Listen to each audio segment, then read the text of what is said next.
Assalamualaikum warahmatullahi wabarakatuh. Saya Nurul Aziza Fitriani, mahasiswi dari Universitas Pancasakti Pendidikan Anak Usia Dini. Di sini saya akan menyelesaikan tugas ujian tengah semester saya dengan mata kuliah Neuroscience.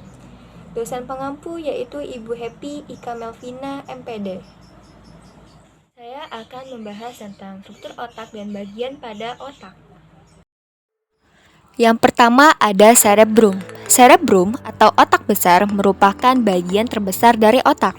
Bagian ini terbagi menjadi dua, yaitu otak kanan dan otak kiri. Setiap bagian dari otak besar terbagi menjadi beberapa bagian yang disebut dengan lobus, dan setiap lobus memiliki fungsinya masing-masing.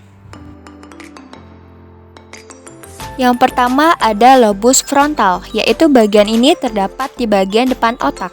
Lobus frontal mengendalikan perilaku manusia seperti kemampuan motorik, problem solving, hingga emosi dan kontrol impuls. Dan yang kedua ada lobus parietal, yaitu yang terletak di bagian belakang lobus frontal. Fungsi bagian ini adalah mencerna informasi dari bagian otak lain.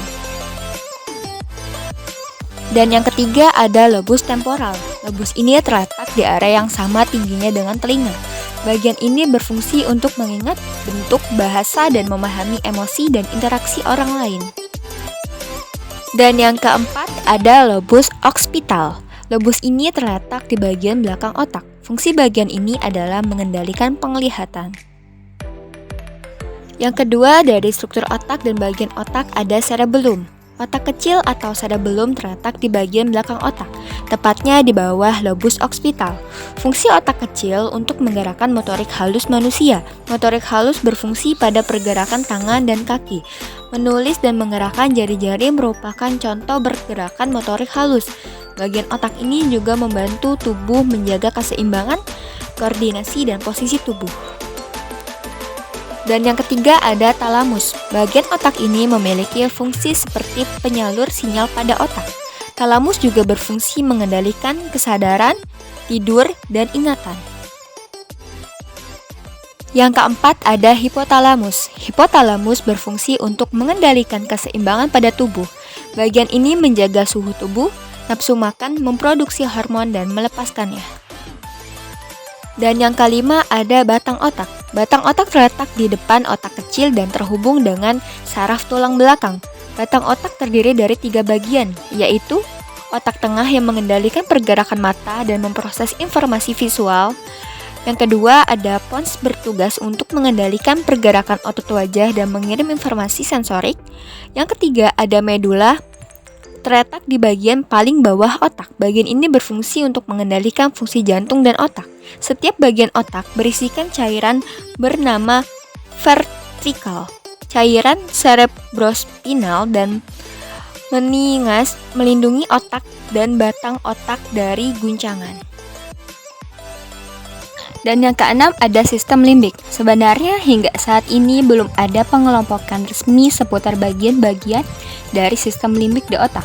Namun secara garis besar sistem limbik terdiri dari 4 bagian utama, yaitu amigdala, hipokampus, bagian korteks limbik, bagian septal, dan struktur-struktur di atas berperan sebagai jembatan yang menghubungkan sistem limbik, hipotalamus, serta korteks cerebral. Bagian otak yang satu ini secara umum berperan sebagai pusat kontrol respon emosional. Secara khusus, hipokampus juga berperan penting dalam proses belajar dan daya ingat seseorang. Dan yang ketujuh ada ganglia basalis. Ganglia basalis adalah sekelompok sel saraf yang berukuran besar dan terletak di sekeliling talamus. Bagian ini sangat penting dalam mengatur pergerakan tubuh manusia. Ganglia basal dihubungkan ke otak bagian tengah oleh 2 komponen yang dinamakan red nuclei atau sel saraf berwarna merah serta substantia nigra. Dan yang kedelapan ada kelenjar hipofisis. Bagian otak ini terletak pada kantong kecil yang berada dasar tulang tengkorak. Selatur cicah, kelenjar hipofisis dihubungkan ke hipotalamus otak oleh batang hipofisis. Fungsi kelenjar hipofisis adalah untuk mengontrol kelenjar endokrin dalam tubuh. Kelenjar endokrin sendiri berperan untuk memproduksi hormon yang mengontrol perkembangan seksual, meningkatkan pertumbuhan tulang maupun otot, serta merespon stres. Dan yang kesembilan ada kelenjar pineal. Kelenjar pineal terletak di belakang ventrikel ketiga. Fungsi kelenjar ini yaitu untuk memproduksi melatonin yang membantu mengatur jam internal tubuh dan ritme sirkadian atau mengatur siklus tidur dan bangun.